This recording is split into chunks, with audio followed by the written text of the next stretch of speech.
தலைநகர் சென்னையில் விரட்டி அருவாள் வெட்டு அதை பற்றி தான் பேச போகிறோம். சென்னையிலே பாதுகாப்பு இல்லாமல் போச்சு. எந்த அளவுக்கு இருக்குது பாருங்கள். பாதுகாப்பு இந்த போதைப் பொருள் கலாச்சாரத்தினால அதிக மக்கள் நடமாடக்கூடிய இடத்துலையே விரட்டி 4 பேர் சேர்ந்து கொடூரமாக வெட்டியிருக்கானுங்க. கடைசி வரைக்கும் காவல்துறை வரல, எதுவுமே வரல.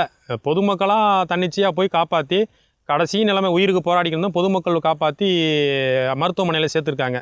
இதுலேருந்து என்ன தெரியுது? எந்த ஒரு சூழ்நிலையும் யாரும் வரமாட்டாங்க. தன்னைத்தானே தற்காத்து கொண்டாதான் உண்டு. சர்வைவல் ஆஃப் ஃபிட்டஸ்ட் மாதிரி தகுதி உள்ளவை மட்டுமே தப்பி பிழைக்கும். அது மாதிரி உங்களை நீங்களே தற்காத்துக்குங்க. எங்கே பார்த்தாலும் போதைப்பொருள். இது தமிழ்நாட்டோட தலைநகர்லேயும் இது நடக்குது.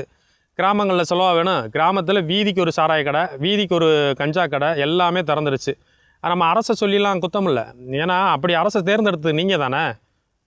ஆளுங்கட்சியாக இருக்கட்டும் எதிர்கட்சியாக இருக்கட்டும் ரெண்டுமே அப்படி தான் இருக்குது. இந்த திராவிட கட்சியை நீங்கள் தேர்ந்தெடுத்துட்டு இப்போ அது சரியில்லை இது சரி எங்கே பார்த்தாலும் இதான் நடக்கும்.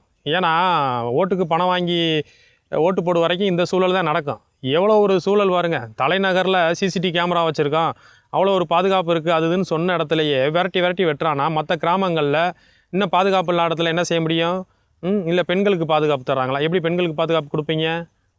ஒரு ஆண்மகனவே விரட்டி வெட்டுறானா பெண்களுக்கு பாவம் எப்படி அவங்கள பாதுகாக்க முடியும்? உங்கள் தோல்வியை ஒத்துக்கங்க. ஆளுங்கட்சியோ எதிர்கட்சியோ 2 பேரும் நிர்வாக சீர்கேட்டால் தான் இந்த நாடு நாசமாக போய்க்கிருக்கு. வணக்கம்.